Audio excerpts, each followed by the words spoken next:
2023 freedom park ಅಲ್ಲಿ 7 ತಿಂಗಳು ಹೋರಾಟ ಮಾಡಿದ್ರು.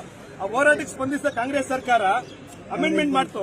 ಕಳೆದ ಜುಲೈಯಲ್ಲಿ ಅಮೆಂಡ್ಮೆಂಟ್ ಮಾಡ್ತು 7 ತಿಂಗಳು ಹೋರಾಟ ಮಾಡಿದ್ದಕ್ಕೆ.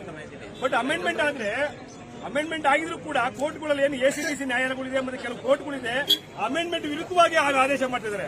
ಇವರೇನು ಸಂವಿಧಾನ ವಿರುದ್ಧವಾಗಿ ಆದೇಶಗಳಾಗ್ತಾರೆ. ಇವರು ಸಂವಿಧಾನಕ್ಕಿಂತ ಹೆಚ್ಚು ಅವ್ರ ಕೋರ್ಟ್ಗಳು ಎಸಿಟಿಸಿಗಳು ದಲ್ಲಾಳಿಗಳಾಗಿದ್ದಾರೆ. ಯಾರು ಹಣ ಕೊಡ್ತಾರೆ ಅವ್ರು ಪರವಾಗಿ ಕೆಲಸ ಮಾಡ್ತಾರೆ. ದಾಖಲೆಗಳು ಮಾಡಲ್ಲ, ಏನು ಮಾಡಲ್ಲ.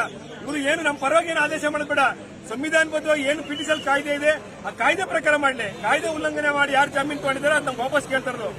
ಬೇರೆ ನೀವು ಅಪ್ಪರ ಸ್ವಂತ ಜಮೀನು ನಾವೇನು ಕೇಳ್ತಲ್ಲ.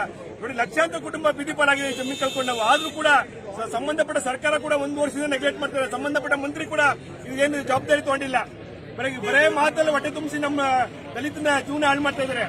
ಒಂದೇ ಒಂದು ಆದೇಶ ಮಾಡಿಕೊಂಡು ಇವರು ಸುಪ್ರೀಂ ಕೋರ್ಟ್ ಆದೇಶನ ಎಲ್ಲ ಆದೇಶ ವಜಾ ಮಾಡ್ತಾರೆ. ಶಾಸಕಾಂಗದಲ್ಲೇ ಒಂದು ಸದನದಲ್ಲೇ ಒಂದು ಅಮೆಂಡ್ಮೆಂಟ್ ಏನು ಪಾಸ್ ಆಗಿದೆ ಅದಕ್ಕಿಂತ ದೊಡ್ಡದವರು ಸಂವಿಧಾನಬದ್ಧವಾಗಿ ಏನು ಒಂದು ಶಾಸಕಾಂಗ ಸಭೆಯಲ್ಲಿ ಶಾಸನ ಆಗಿದೆ ಆ ಶಾಸನ ಪ್ರಕಾರ ಆದೇಶ ಮಾಡಬೇಕು. ಅದಕ್ಕಿಂತ ಇವರು ದೊಡ್ಡ ಯಾವ್ದೋ ಒಂದು ಸುಪ್ರೀಂ ಕೋರ್ಟ್ ಆದೇಶ ಮಾಡಿಕೊಂಡು ನಾಟಕ ಮಾಡ್ತಿದ್ರೆ ಲೀಗಲ್ ಫ್ರೇಮ್ ಆಗಿಲ್ಲ. ಬಂದ್ರೆ ಎಲ್ಲಾ ಎಸಿಡಿಸಿಗಳು ಮತ್ತು ಕಂದಾಯ ಇಲಾಖೆ ಅಧಿಕಾರಿಗಳು ಇವರು ದೊಡ್ಡ ಭ್ರಷ್ಟರಾಗಿದ್ದಾರೆ. ₹1 ಕಾಸು ಕೊಡದೆ ಏನ್ ಕೆಲಸ ಮಾಡಲ್ಲ. ಇವರು ಎಲ್ಲ ಕಂಡ್ರಿದ್ದಾರೆ. ಎಲ್ಲ ಎಸಿಡಿಸಿಗಳು ಇವರೇ ಕಂಡ್ರು. ಸಮಸ್ಯೆ ಆಗಿರೋದು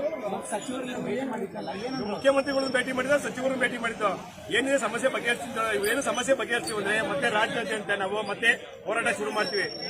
ಎಲ್ಲ ದಲಿತ ಸಂಘಟನೆಗಳು, ಎಲ್ಲ ಇಡೀ ಸಮುದಾಯ ಒಟ್ಟಾಗಿ ನಾವು ಹೋರಾಟ ಶುರು ಮಾಡ್ತೀವಿ. ಇವರೇನು ಮಾಡಿರೋದು ನನ್ನ ಪಿಟಿಷನ್ ಮಂಜುನಾಥ ಅಂತ ನಾನು ಕೂಡ ಇದ್ರಲ್ಲಿ ಬಾಧಿತ 7 ತಿಂಗಳು ಫ್ರೀಡಂ ಪಾರ್ಕ್ ಆಹ್ವಾನ ಮಾಡಿದ್ವಿ. ಅದು ಸ್ಪಂದಿಸಿ ಮಟ್ಟ ತಾತ್ವಿಕ ಅಂತ ತಗೊಂಡೋಗಿಲ್ಲ. ಅದನ್ನ ಯಾವ್ದೋ ಒಂದು ಸುಪ್ರೀಂ ಕೋರ್ಟ್ ಆದೇಶ ಮಾಡಿ ನಾಟಕ ಮಾಡ್ತಾ ಇದ್ದಾರೆ.